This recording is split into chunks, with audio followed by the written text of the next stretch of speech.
Hello bachcho, let us see the question. So the question says acetic acid reacts with ketene. This species is known as ketene जहाँ पे एक C single bond C मतलब एक alkene भी होता है और साथ में ही क्या होता है कार्बन ग्रुप भी जुड़ा होता है उसी से डायरेक्टली, तो उसको हम कीटीन बोलते हैं।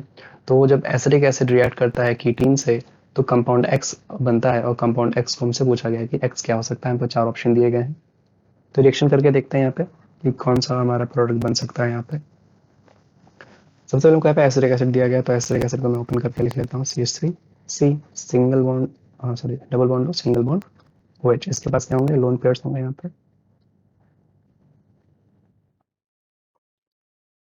ठीक है। इसके पास लोन पेयर्स होंगे, दो लोन पेयर होते हैं ऐसे।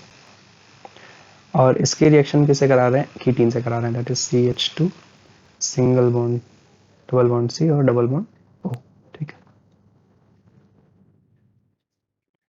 अब जब ये रिएक्ट करेंगे तो क्या होगा, यहाँ पे देखें अगर हम, ये जो हमारा ऑक्सीजन है, ये जो हमारा ऑक्सीजन पे जो लोन पेयर है, ये न्यूक्लियोफिलिक अटैक करेगा इस कार्बन पर, इस कार्बन पर न्यूक्लियोफिलिक अटैक करेगा। क्यों? क्योंकि ये हमारे क्या पार्शियल पॉजिटिव होगा। पार्शियल पॉजिटिव की जो पहली बात तो ये क्या है, ऑक्सीजन से जुड़ा हुआ है, साथ में ये एक दूसरे sp2 कार्बन से जुड़ा हुआ है। sp2 कार्बन क्या होते हैं, मोर इलेक्ट्रोनेगेटिव होते हैं sp3 के कंपैरिजन में। इस वजह से यहाँ पे पार्शियल पॉजिटिव हो तो इलेक्ट्रॉन एफिशिएंट होगा ये वाला सेंटर। अब इस पे न्यूक्लियोफिलिक अटैक हो जाएगा। जब इस पे न्यूक्लियोफिलिक अटैक होगा तब एक ऐसा बनेगा हमारे पास CH3C डबल बॉन्ड O हो जाएगा, सिंगल बॉन्ड O, इस पे हाइड्रोजन पहले से जुड़ा था। अब ये किससे जुड़ा हुआ है, ये कीटीन के कार्बन से जुड़ा हुआ है और यहाँ पे बॉन्ड इधर शिफ्ट हो जाएगा। इसको भी शिफ्ट कर सकते थे, लेकिन यहाँ पे जब नेगेटिव चार्ज आएगा C पे तो वो कम स्टेबल होगा, क्योंकि negative charge is more stable on electronegative atoms. इससे जुड़ा हुआ है डबल बॉन्ड करके CH2 जुड़ा हुआ है और एक सिंगल बॉन्ड करके यहाँ पे O नेगेटिव जुड़ा हुआ है, ठीक है। ये वाला नेगेटिव चार्ज इधर आ जाएगा और यहाँ पे ऑक्सीजन पे क्या आ जाएगा, पॉजिटिव चार्ज।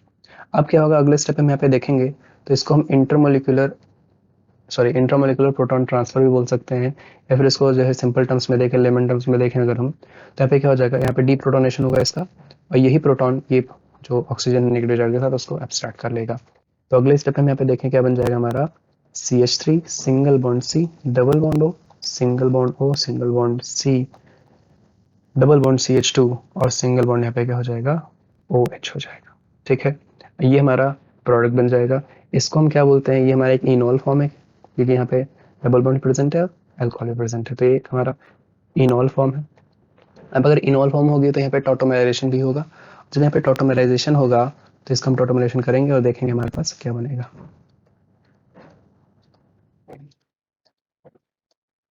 टॉटोमराइजेशन इसका कराएंगे हम, ठीक है।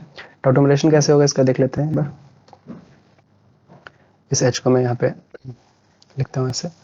अब यहाँ पे क्या होगा, ये जो डबल बॉन्ड है, ये डबल बॉन्ड इस प्रोटॉन को एब्स्ट्रैक्ट करेगा और ये ऑक्सीजन हाइड्रोजन का बॉन्ड कार्बन ऑक्सीजन में शिफ्ट हो जाएगा।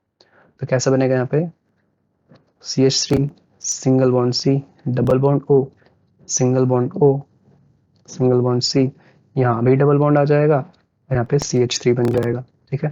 तो ये हमारा फाइनल प्रोडक्ट हो जाएगा जो कि क्वेश्चन में पूछा गया था हमसे X के नाम से। तो ये क्या हो जाएगा, हमारा कंपाउंड X हो जाएगा।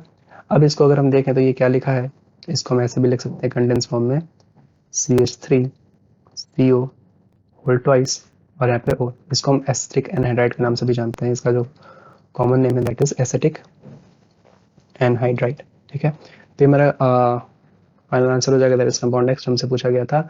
ऑप्शन में देखें तो पहले ही ऑप्शन जो है हमारा वो मैच कर रहा है, तो फर्स्ट ऑप्शन यानी कि option A will be the correct answer for this question. I hope you understood. Best of luck.